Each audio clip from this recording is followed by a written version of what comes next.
n'était pas gagné non plus. Bon. Une de nos conseillères avait passé des vacances dans le Lot et avait loué une yourte. Ils m'ont raconté ses vacances. L'idée était née. L'idée de dire que finalement, pourquoi pas Internet, c'est facile. Et puis je tombe sur la yourte française. Alors déjà, faire travailler le produit français, c'était déjà une belle accroche.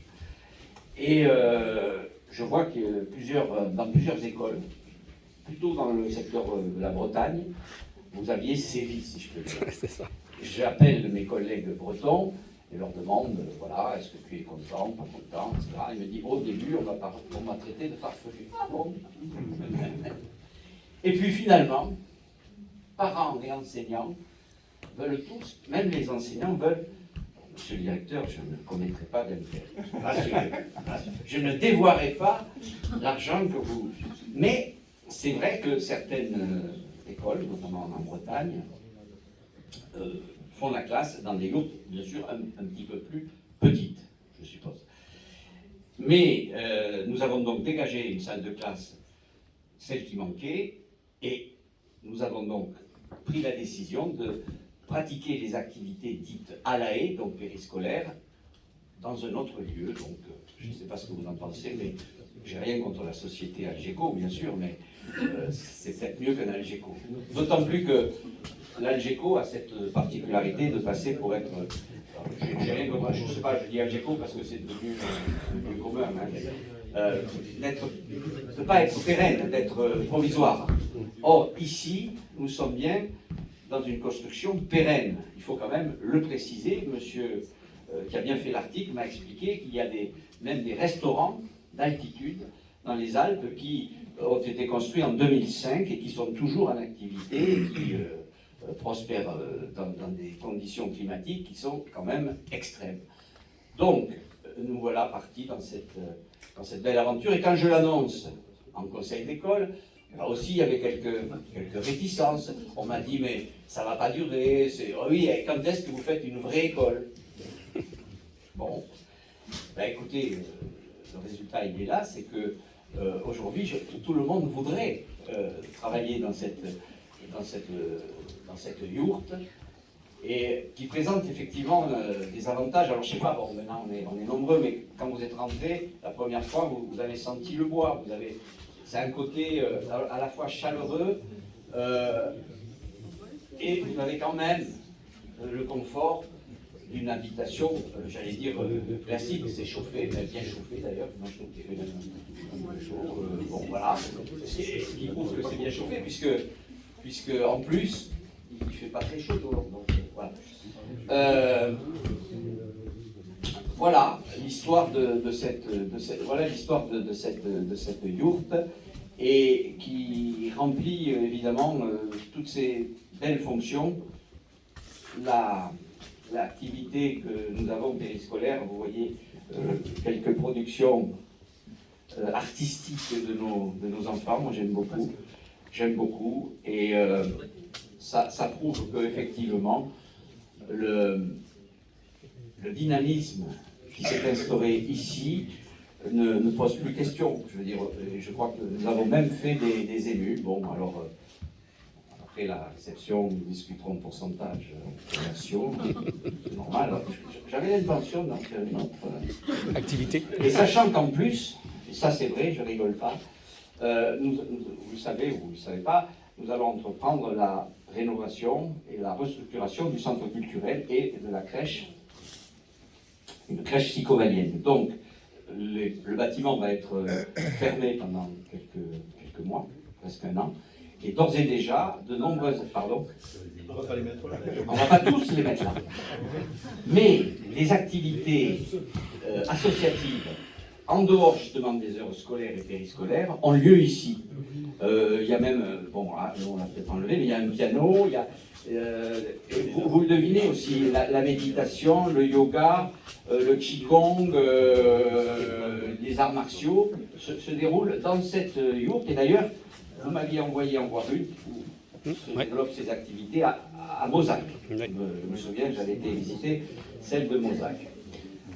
Voilà, donc ici, c'est bien un lieu, à la fois un lieu éducatif et un lieu de vie. Et je me souviens, ça m'a fait penser ce matin, j'aime pas écrire mes discours, alors je me mets à réfléchir à ce que je dirais, et je pensais à ce texte que j'avais lu de Saint-Exupéry il y a très longtemps. Saint-Exupéry voyageait dans un train et dans le compartiment en face de lui, il y avait une famille d'immigrés.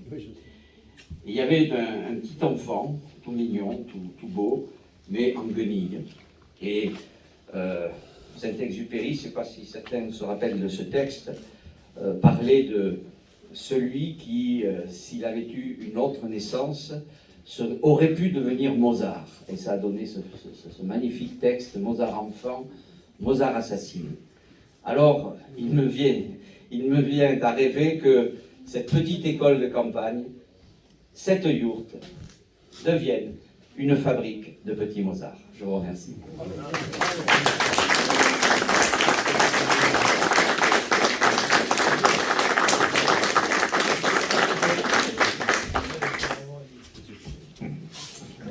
Merci, monsieur le maire. Merci d'abord pour votre accueil.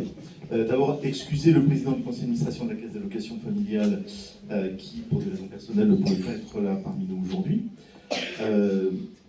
Je dois vous dire quand même, ça fait quelques décennies que je suis directeur de Caisse d'allocation familiale. C'est la première yourte que j'inaugure de ma carrière. Je crains cependant, d'après les échos, que ce ne soit pas la dernière. Donc, j'invite les élus à être très actifs dans la négociation avec la personne qui a pu implanter cette yourte. Ça diminuera d'autant la contribution de la CAF. En tout cas, moi, je suis très content d'abord impressionné par le développement de l'activité scolaire de cette collectivité. Aujourd'hui, vous avez un nombre d'enfants qui est en explosion et c'est effectivement un très très bon signe. Pourquoi la caisse d'allocation familiale est présente? En fait, on se demande, finalement, tout le monde connaît la CAF pour les prestations qu'elle verse. C'est, comme je le dis souvent, près de 2 milliards d'euros de prestations versées uniquement sur ce département. Donc c'est un enjeu économique assez considérable. Et puis, dans les années 80, les enquêtes qui sont faites notamment par le CREDOC montraient qu'au-delà des aides financières qui sont données aux familles, il y avait besoin, pour les familles, de développer des équipements et des services. Et c'est là que les caisses d'allocation familiale ont commencé à être présentes, notamment dans le domaine de la petite enfance, qui est notre secteur sur lequel on investit le plus. Et on a commencé à avoir des dispositifs d'accompagnement. Et puis, au-delà de la petite enfance, il y a eu un développement sur l'aspect de l'enfance, de la jeunesse, et puis de l'intergénérationnel. Vous connaissez le développement des centres sociaux dans les collectivités. Et puis, une particularité, c'est que le département de la Haute-Garonne a été très vite, très investi sur le cadre périscolaire.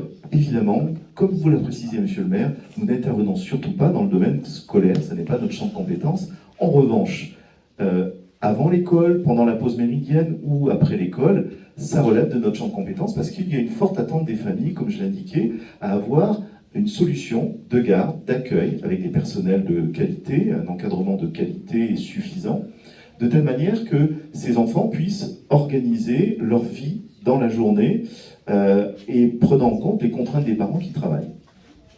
Et le département de la Haute-Garonne a cette spécificité d'avoir, depuis maintenant de nombreuses années, beaucoup investi. Le nombre d'accueils de loisirs sans hébergement, je me retourne vers Rémi Guézy, mon sous-directeur, c'est 650, c'est ça Rémi? 750. 750 accueils de loisirs sans hébergement, c'est absolument considérable. Et donc, nous sommes là uniquement parce qu'il y a des initiatives locales. Celle-ci est une belle initiative. Elle a une double particularité, c'est qu'effectivement, elle permet de répondre à un besoin avec une extrême réactivité. On construit plus facilement une yourte qu'on ne construit une maison, avec des délais et une réactivité qui est évidente. Le coût pour la collectivité est moindre, bien évidemment. Et puis, je trouve que ça a une dimension intéressante, éducative pour les enfants qui fréquentent ce lieu, parce que ça permet d'expliquer des choses, de mieux comprendre ce qui peut se faire ailleurs. Et je trouve que c'est une très belle idée. Au demeurant, on est là présent parce qu'il y a ces initiatives locales au titre de l'investissement. Alors là, il se trouve, monsieur le maire, que le soutien de la CAF a été particulier.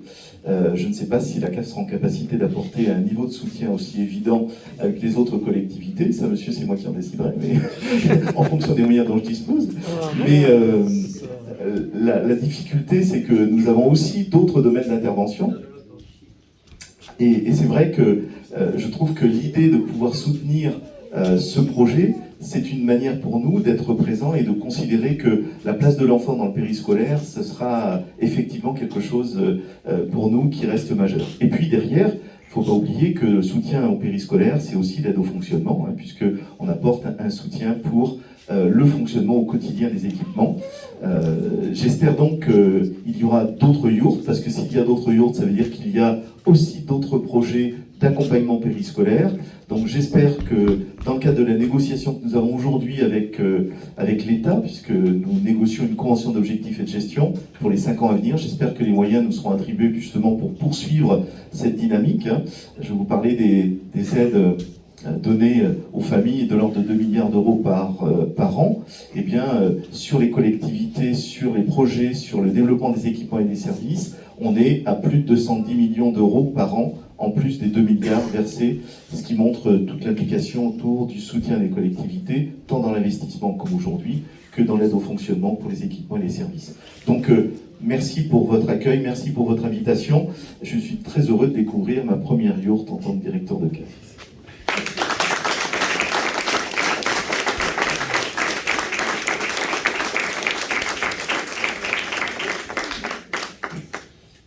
Bien, mesdames, messieurs, en vos qualités et fonctions, messieurs, dames de la gendarmerie, monsieur le député, messieurs les maires, monsieur le président, monsieur le directeur, je voudrais m'adresser particulièrement à la communauté éducative. Monsieur le directeur vient de le relater, madame la directrice académique, enfin nom de circonscription, je pense, on n'a pas l'honneur de se connaître encore, mais voilà, on est là dans un travail qui a été fait par l'équipe municipale qui apporte un outil supplémentaire à l'éducation de nos enfants.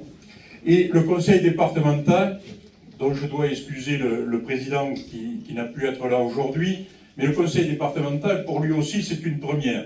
C'est la première yourte que nous accompagnons, monsieur le directeur, sur le territoire.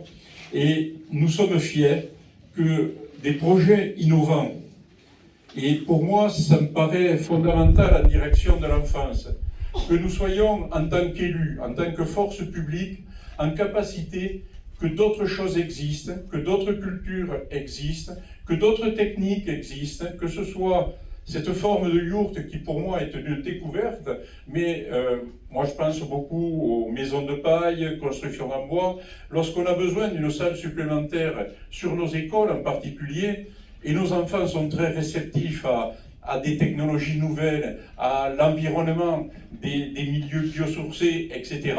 Je pense qu'on a intérêt à innover, à montrer qu'une maison de paille, ça peut exister, avec un éclairage solaire, quid d'une petite éolienne. Voilà, c'est ça le travail pédagogique. Le corps enseignant a son périmètre, les ALAE ont le leur, et tout ça fait une continuité dont aujourd'hui notre société a de plus en plus besoin. Le conseil départemental a fait un choix important d'accompagner les écoles élémentaires qui ne sont pas dans le cadre des fonctions régaliennes du conseil départemental. Et nous venons aider l'ensemble des communes sur l'ensemble des projets qu'ils ont dans le périmètre de l'enseignement. Nous venons à hauteur de 30% en concomitance des aides des DETR ou de la CAF pour, dans la limite des 20% qui doivent rester à charge des communes. Je sais, Jacques est un peu désolé, mais donc voilà, on a cette volonté aussi, on est parfaitement conscient de l'importance de l'éducation, monsieur le directeur l'a dit, et les services, je profite de la présence d'un député pour lui rappeler que les budgets de l'éducation nationale sont des budgets d'investissement pour notre société. En tous les cas, au conseil départemental, avec ma collègue Aude, nous en sommes intimement convaincus, et c'est pour ça que nous avons accompagné cette école des coteaux, d'une part sur cette opération particulière, mais Jacques me le rappelle assez souvent aussi, sur les transports scolaires, pour être aussi dans l'accompagnement et dans l'intérêt collectif de l'ensemble des communes du territoire, pour pouvoir continuer à faire vivre cette belle école. C'est la première fois que je rentre et je n'avais pas l'impression qu'il y avait un domaine aussi intéressant pour vos enfants et les enfants qui sont là. En tous les cas, je vous félicite collectivement pour avoir eu cette idée et aujourd'hui en voir une réalisation où il fait ma foi un peu chaud. Je ne suis pas sûr qu'on soit dans les 19 degrés réglementaires. Et alors, pour conclure, je ne voudrais pas que cette idée de yourte, pardon monsieur le créateur, nous fasse de notre canton lauragais une steppe à la façon des steppes d'Asie centrale, puisque mon oreille me dit que d'autres projets sont en gestation, mais en tous les cas, bonne continuation et vive cette yourte et que les Alaés en profitent largement, ainsi que les associations. Vous voyez, c'est bien mutualisé. Bravo. Bravo.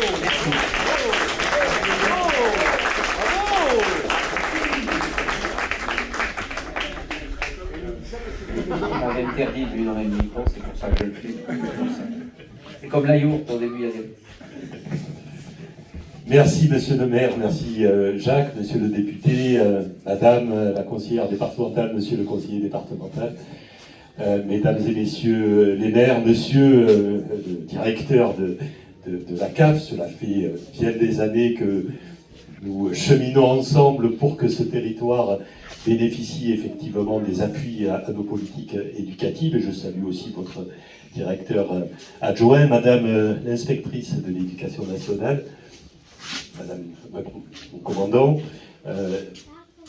bonjour à toutes et à tous. Je salue aussi les parents et les enfants ici présents, puisque c'est bien pour eux que cette infrastructure a été créée. Vous dire que notre territoire, vous le savez, est un territoire qui essaie toujours de se poser la question d'après. En matière d'innovation, nous sommes assez friands, notamment sur les nouvelles technologies, mais en matière d'action sociale, puisqu'il s'agit bien de ce domaine aujourd'hui, nous pouvons remarquer effectivement que certaines communes poussent finalement assez loin l'innovation en la matière.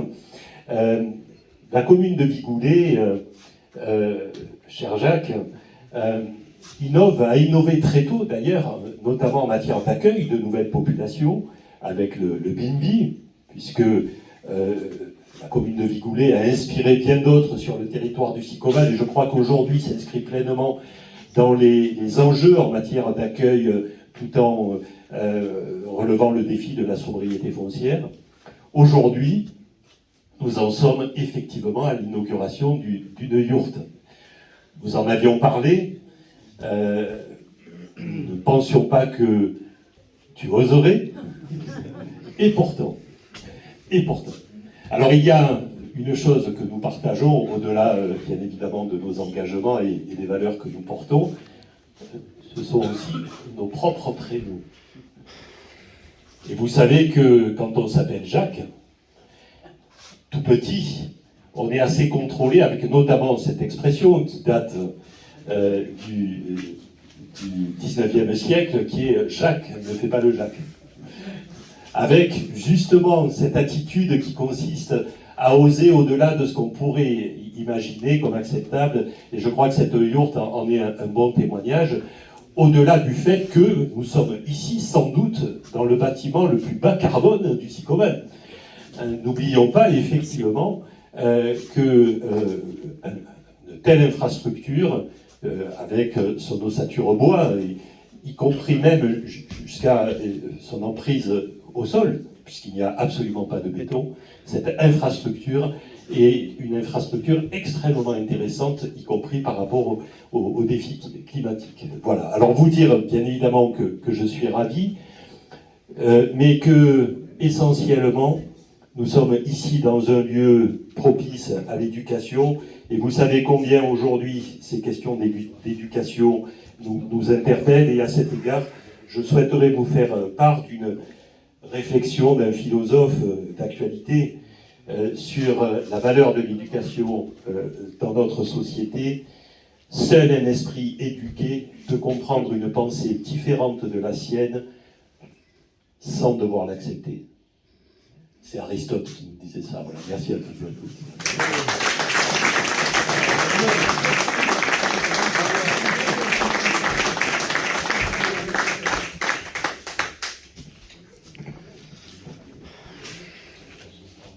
Oui, on entend graduellement. Merci à tous. Ça va être compliqué après toutes ces belles prises de parole. D'abord, je voulais, sur le protocole un peu réduit, Monsieur le Président, Monsieur le maire, Messieurs les conseillères et conseillers départementaux, directeur de la Caisse d'allocation familiale, inspectrice de l'éducation nationale, et je ne vous ai pas oublié tous les maires présents, les parents d'élèves, les enfants, et tous en vos gardes des qualités. Je pense que je suis arrivé au bout du truc. Et donc en fait, je voulais souligner l'ingéniosité de Jacques. Ça me permet de rebondir parce que Jacques a dit et Jacques l'a fait. Et surtout sa ténacité pour un projet qui au départ peut paraître un peu bizarre, si on veut. Et donc c'est bien que tu aies réussi d'abord à porter l'idée et puis de l'imposer, et notamment pour la création d'une classe, mais pas que. J'ai bien entendu certaines remarques, et donc une salle qui va être quelque part polyvalente, avec une forme douce et ronde. On sent ici une différence par rapport à un cube en béton. Nous étions à l'invitation du SICO Vallière sur un colloque sur l'éco-construction, et la nécessité aujourd'hui d'utiliser moins de béton, qui est l'élément du bâtiment qui laisse le plus d'empreinte carbone, que ce soit par l'énergie dépensée ou l'eau, qui est un sujet aussi aujourd'hui. Alors on est vraiment dans ce cadre-là sur un élément qui n'a pas une emprise définitive, j'allais dire aussi sur un terrain qu'il occupe, et par les éléments biosourcés qu'il utilise. Voilà. Donc on peut imaginer qu'il y aura de beaux moments passés ici, que ce soit pour de l'instruction, pour d'autres événements, y compris de la méditation, puisque l'endroit s'y prête particulièrement. Je voulais aussi souligner le fait que les différentes aides qui ont été apportées, que ce soit le conseil départemental, l'État, bien évidemment, et aussi la caisse d'allocation familiale qui a apporté sa pierre à l'édifice. Voilà, tout ça pour vous dire que je n'ai pas forcément l'expérience de tout un chacun qui est présent ici, mais c'est moi aussi ma première yourte inaugurée, et j'espère qu'il y en aura d'autres. Merci à tous et à toutes.